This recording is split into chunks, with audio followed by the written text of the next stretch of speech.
நாம் வெத்தலை ரசம் செய்ய போகிறோங்க. வெத்தலை ரசத்துக்கு வெத்தலை மேல் பகுதி கீழ்ப்பகுதியும் கட் பண்ணிவிட்டு எடுத்துடணும். எடுத்துட்டு மிக்சியில் மிளகு, சீரகம், வெத்தலை, பூண்டு போட்டு அரைச்சி இதை வச்சுருக்கேன். அப்புறம் தக்காளி, கருவேப்பிலை வதக்கி இருக்க எண்ணெய், கடுகு, கருவேப்பிலை வதக்கியாச்சு. நல்லா வதக்கணும். வெத்தலை ரொம்ப நல்லதுங்க உடம்புக்கு. சளி கிளி பிடிக்காது. குழந்தைங்களுக்கும் பெரியவங்களுக்கும் நல்லா சாப்பிட்லாம். சாதம் விட்டு வெத்தலை ரசம் வச்சு சுட சுட சாப்பிட்லாம்.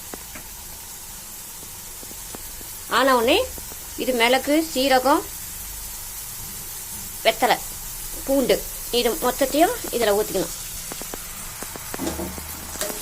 வதக்கிக்கணும்.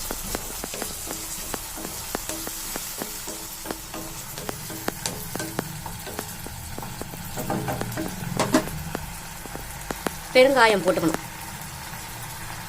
பெருங்காயம் எவ்வளோ சேர்க்குறோமோ அவ்வளவு உடம்புக்கு நல்லது. உப்பு,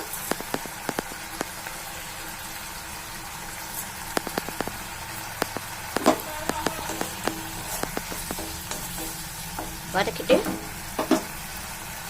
தேவையான அளவு தண்ணி.